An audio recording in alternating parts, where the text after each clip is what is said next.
you've done Peter and Frank. I'm not sure I understand. I'm sorry, would you repeat that? Apart from Optimus Prime, what's the best voice that you've done? Like, your favourite? Oh,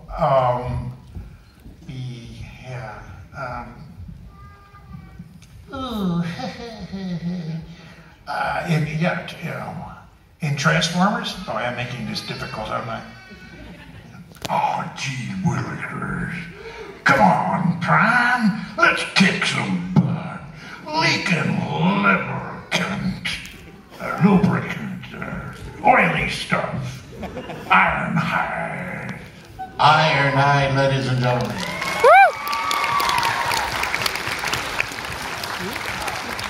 In Transformers, I would have to say it would be Soundwave. But Soundwave was actually, I guess it was called the vocoder that they used to modulate the voice so that it didn't sound like me. But it's still fun to do in that voice, as probably some of you know, because you guys are so smart. Was also the voice of Dr. Claus, very similar. So I would, Mr. Soundwave. Soundwave reporting Megatron. I see 2 Autobots in the hallway. Very good, Soundwave. Now where is Dr. Claw? Who? I'm Dr. Claw too. That's a fun one to do, isn't it? I also kind of use that for the Cave of Wonders voice.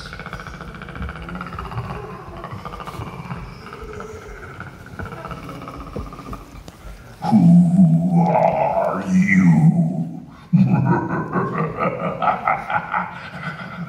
The Predator.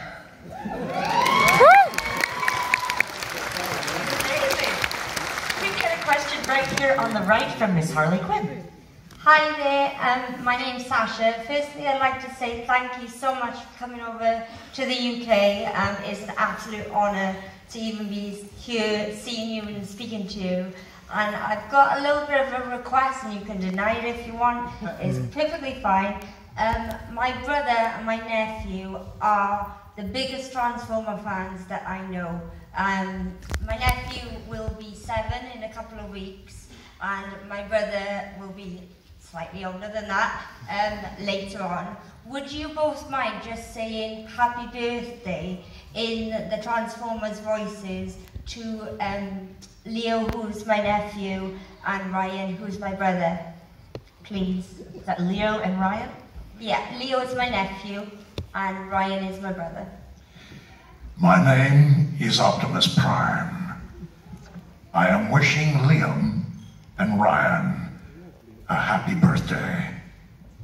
Until the next time, transform and roll out.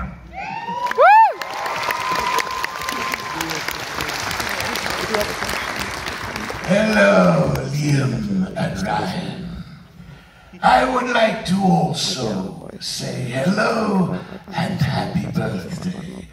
I hope you both enjoy your special day and become Decepticons. Happy birthday! Amazing. Thank you so much. We've got a question here in the middle. Hi, firstly. I'm a big fan. Thank you. My name's Nathan. Hello, Nathan. And this is sort of in 2 parts. Firstly, this is one for Frank. Is it true that they talked to you about reprising your roles Megatron for your Beast Wars, the brief cameo of G1 Megatron on the Golden Disc? And if so, why didn't that come to pass? Sorry. Oh, no. The Beast Wars came along at a time, I think that was right after we finished our G1 version. And I think they just wanted to try to go a different direction and see how that worked out. And then they came back to, I think we did some more of our G1 even after Beastmaster. But I think they just wanted to try and go a different direction and then come back to us. So I don't remember ever actually being asked to do Megatron for that particular iteration. I meant there's a scene in one of the Beast Wars episodes, I think it's the Gender Part 2, where Megatron plays a recording of a fragment of the Golden Disc. And it's G1 Megatron. Somebody told me that they wanted you back, but for whatever reason you weren't available, so it was Gary Chalk who did it. Oh, right. Well, if it involved singing, there's probably a reason I didn't do it. If you've heard me sing. Yes. But no, I don't recall exactly what the story on that was, but that sounds pretty interesting. I would like to take a shot at that, yeah. But I'm a pretty bad singer. Also, this is for both of you. What would you say your least favourite Transformers voices were? You did a lot of voices in the original G1 cartoon. Which ones would you say were your least favourites to do? I have one. I have the one from 1986, where I have to die. Oh. I didn't enjoy that one. But I only had to wait another 20 odd or so years to do them again, so I had a good rest. Should have seen his face. True story. We're in reading the script, and because we've done so many of these, and normally the way we like to do it, most of the actors is for animation, is you just go into the studio and you get the script and you just do it as you get it. You know, you don't read it at home, even though sometimes they send it to you so that you can read it. But we don't, because the directors fiddle with you anyway and say, well, let's try this and do that. So we just go and we figure we'll read it and then, you know, ad lib or go with what we're going to do. So Peter and I are sitting next to each other, we're reading through the script and reading through the script, and I look over at Peter and all of a sudden his face is like, so Peter, what's the matter? He's, well, you tell. Hey, Frank, what page are you on? 26. Oh, up here. Go to 29. I'm getting whacked. Idiot. Whoa! Oh, look at this here. My last words. Yep, I don't come back. He's looking, and then he's thinking, car payments. But he came back, and I'm sure glad he did. Get a question right in the center there. This is a question for both of you. Has there ever been a time where you've played a practical joke in any of the voices of the characters that you've done? Too many to recall. He's the king. I call Frank Welker the king, not only because he is the king of voices, but he is the king of pranks. He will do it all with sound effects. And just before you're about to make a reading, you're about to do a very important line, and he will do something only audible to the actor next to him. It could be a gnat, it could be a drip from a faucet, it could be a little electric motor. And you gear yourself up for a very serious line, and you're trying to be serious, and then he'll come up with...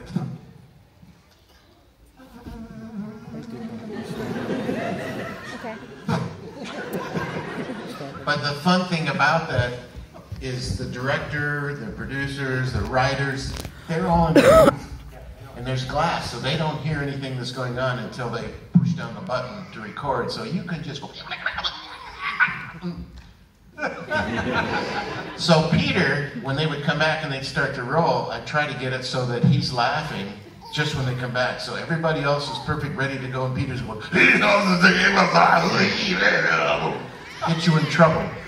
And the other thing about Peter is he loves drinking coffee. So one of my favorite things was because coffee kind of stings when it comes out your nose.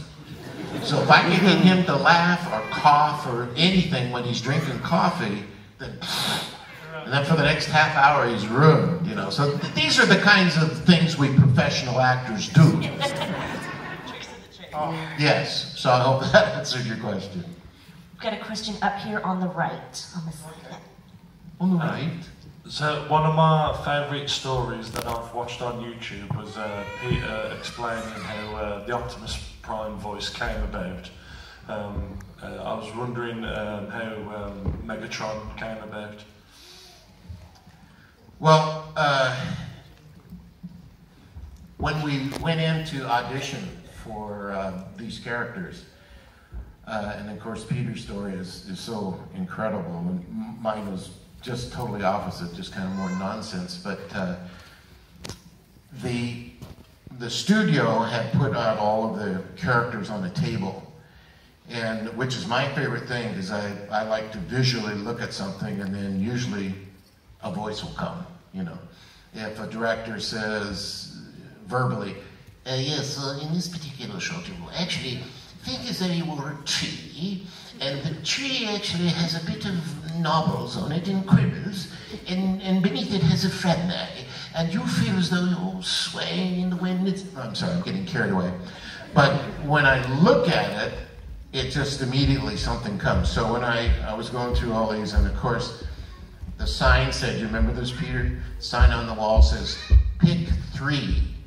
Because, you know, they've got a bunch of actors coming in and they're kind of in a hurry to get it done. So 3 for Peter and I, like, so I put 7, 8, 9. So I got all these. But the one that I loved was Megatron, because he was like the lead, and there's enough of a story there that tells you what his background is and what's going on. So I play an awful lot of cats and dogs and furry creatures and dads and grandpas. I know, Daddy's working. But, you know, so it was kind of nice to have a chance to play a villain. And when I saw him, and he was big, and had explained that he was the evil and so on, blah, blah, blah, blah. But being robotic, I wanted to put some kind of scratchy sounds. So it's a Cave of Wonders voice I used to do. Not the one in the film, but just this multiple voices. So it was like, I am a cave. I am many voices at once. They know, they can hear it. So I tried to put that in, fiddle with it a little bit. Thank you. I hope you don't have dinner plans. I'm not through yet. And Welker, shorten it up. But then this old singer out of the USA had this big, deep voice, and I really love this voice. You gotta talk like this. Hey man, I love you, baby. I want you, baby. I need you, baby. And I kind of like that big sound. Get back to this a little bit and then think about evil. Yes, I am Megatron. Think about the pain. But then I could be the leader of the universe. That's my story. It was a long, sorry, very long answer, but thank you. Amazing. We've got a question. No, please. A question right here on the left. That actually leads in quite nicely to what I want to ask. This is for Frank. One of the kind of types of voices you're very famous for is for your like animal kind of sound effects. So like you've done tigers, you've done monkeys, you've done dogs, Scooby-Doo, obviously. Do you like watch documentaries or try and mimic animal sound effects, or do you just kind of take stuff from memory? That's a really good question, and because since I can remember, I've always tried to mimic people and sounds as Peter.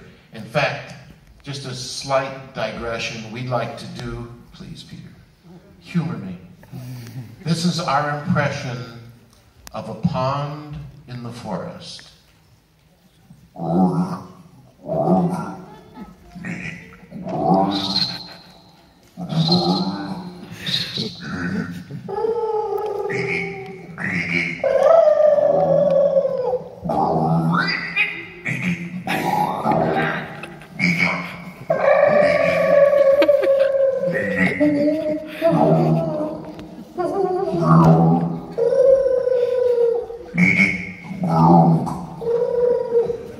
Excuse me, mate, are you going to eat that?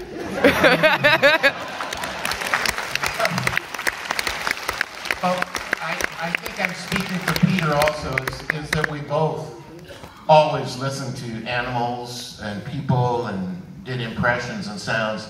And I would actually go to the zoo and watch the animals and listen and try and make it as authentic as possible.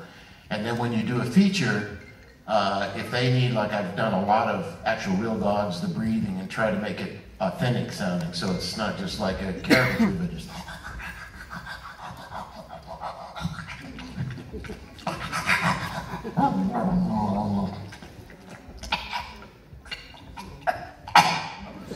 That's a fur ball. Dog with a fur ball, right? It's just some of my more classier work. But anyhow, yeah, so that's what we do, is just listen and try and repeat. Thank you. Thank you. Round of applause for that fur ball. That was question right here in the center. Hello there. Just want to say it's an honor to meet you. I hope the UK is treating you well, and it's just a pleasure. My question is, how has it changed from when you started recording to now? Do you find it easier? Is it a bit more complicated? And do you like doing it now, or would you rather go back to the old ways? Well, anytime we're working is fun. Back in the old days, or even now, it's always a pleasure. I was talking to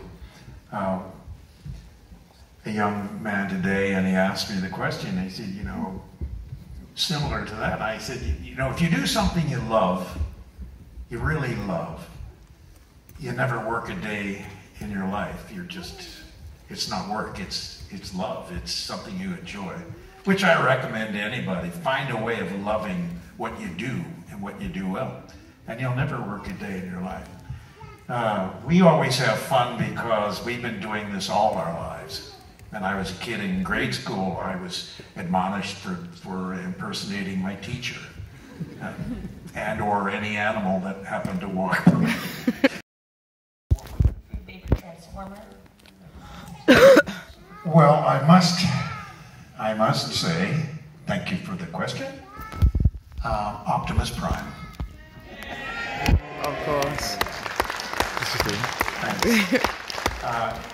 It's a dear part to play because it was my brother Larry who gave me the influence and the know-withal to not only become the character, but I impersonated his voice when he was telling me how to do that.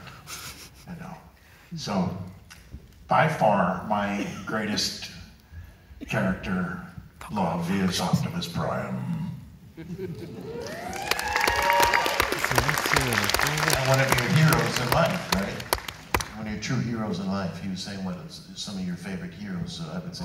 And well, Larry was, my brother was 13 months older than me. We did everything together as kids, and then gradually drifted apart when it came to high school because I was dumb and I flunked a year, and dumber, because I flunked another year. I was having trouble, I guess, as a kid, trying to, figure out what life was all about.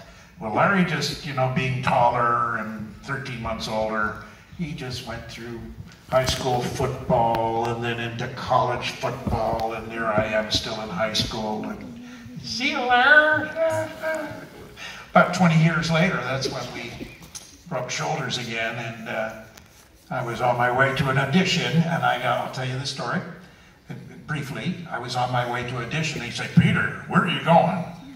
And I said, "I'm on my way to be a truck."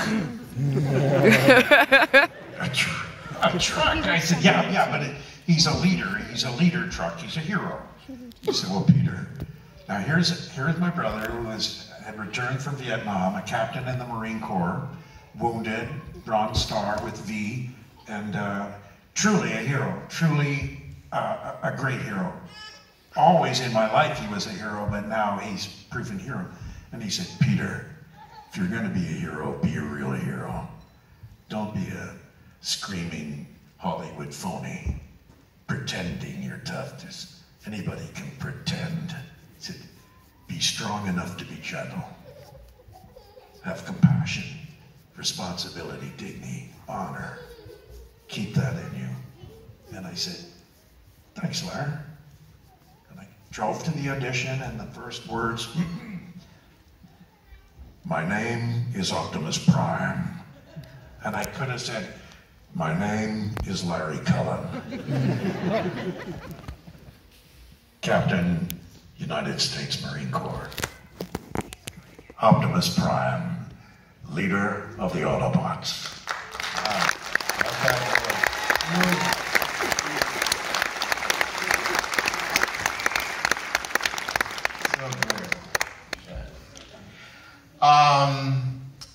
I believe you were going to direct me as Scooby-Doo. So you want me to do a Scooby-Doo speech? Okay. Do you want Freddie Jones in the scene? Yeah. Good kid. Love a good director. Hey, Scoob, have you seen the Mystery Machine? No. But I gave you the keys. You and Shaggy were supposed to bring around here. We have a mystery to solve. We do? Yes. Where is Megatron's Pizzas? Oh, yikes. We're going to be in trouble with Megatron finds out we lost his pizzas. You said it. You said it, Scooby-Doo.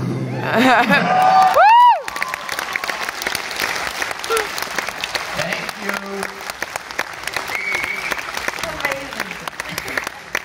We've got a question right here on the back. So we've all had a bit of an idea of the voices you can do. Would you be able to do probably Peter first? It might take Frank a while. A bit of a show reel of other voices you've done outside of the Transformers universe. Oh. I really like doing Garfield, but it takes so much energy. Wow, it's the kind of voice you could actually pose. Oh, somebody say lasagna?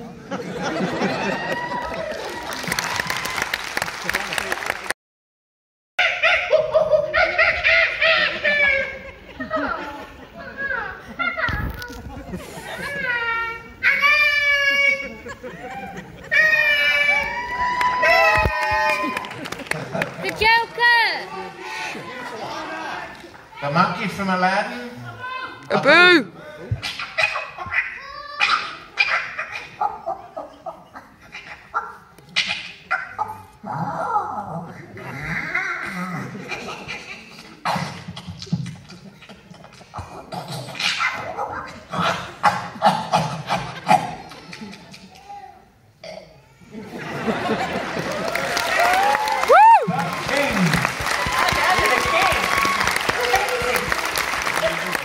We got a question right in the front there.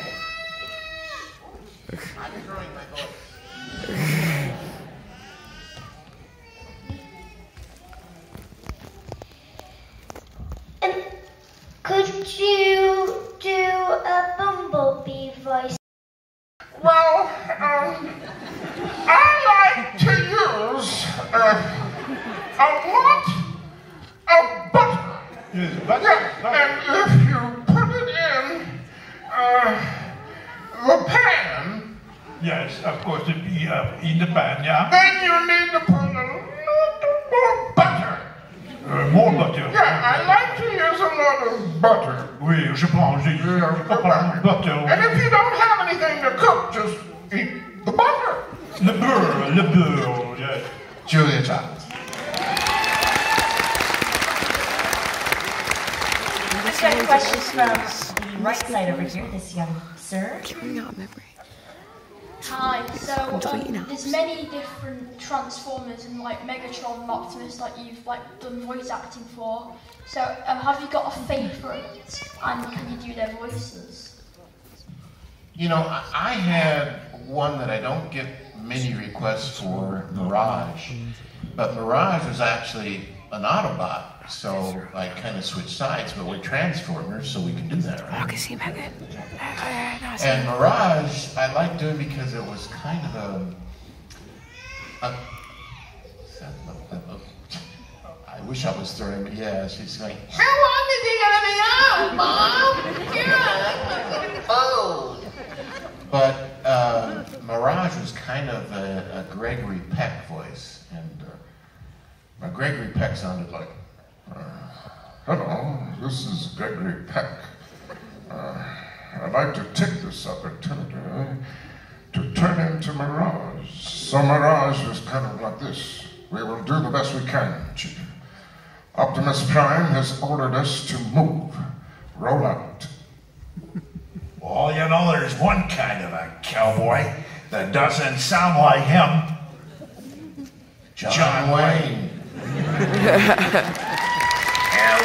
Whenever you see John Wayne, you're gonna see Walter Benning. Well, Walter, why don't we tell the folks just exactly what it does sound like? Well, all right, I'm gonna let you start, because I ain't got nothing to say. Oh, thanks, Walter. Walter Brennan, ladies and gentlemen. John Wayne. We've got time for maybe one or two more questions at most, and we've got one right here on the right. Oh, here. If you, because you've been doing voices for a while. 50 years is a while? It's a long while. If you weren't doing them, what would your job be? I'd be a brain surgeon. I bet you wouldn't want to come to my operating room, would you? So casually, too. Just a brain surgeon. Why not?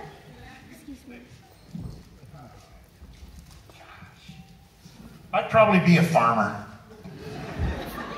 Peter actually is a great horseman and has spent a lot of time riding horses, loves horses, so you would be in a farm then, huh? Yeah, I probably would have rodeoed. You played I do rodeo. I used to rodeo, but not anymore. But yeah, I would have been connected to the land. I would have been animals, the land. Yeah, and girls. Animal, land, girls. That's okay. Yeah, there's that. Yep. This is getting weird. Then I grew up, and then microphones. But yeah, you know, in really to answer that question honestly, you know, I just can't imagine doing anything else. You know, We alone control the future of this planet Earth and the universe beyond. We can share the power and the destiny of all that lies before us. Megatron, it is not power I seek. I wish only to protect this planet, and I want no harm to come to these humans. You fool! Why throw away your life so recklessly?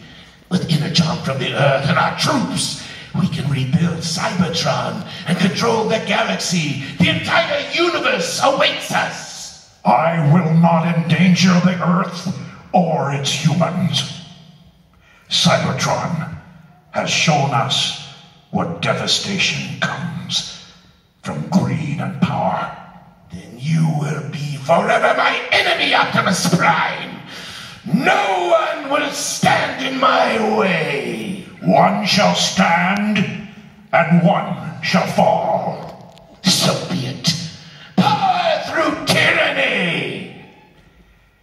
I will never give up hope that one day we will all stand as one. Until then, Autobots, roll out! Thank you.